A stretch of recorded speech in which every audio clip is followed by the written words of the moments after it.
Экспорт продукции агропромышленного комплекса в первом полугодии увеличился на $1 миллион в сравнении с аналогичным периодом прошлого года. На 1 июля он составил $7 миллионов 700 тысяч. Основным товаром для экспорта является зерновая продукция и мука. Об этом рассказал глава региона в своем телеграм-канале. Цитата.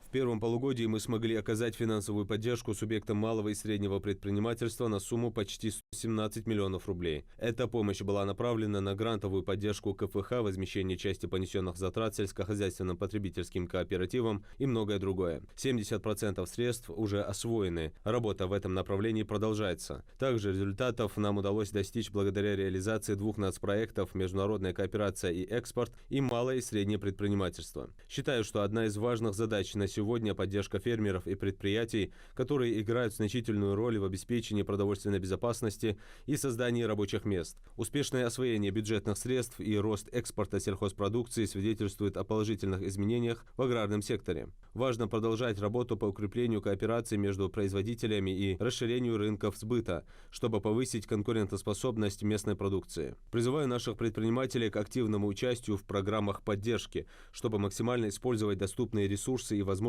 для развития. Это позволит не только увеличить объемы производства, но и улучшить качество продукции, что в свою очередь положительно скажется на экономике всей республики.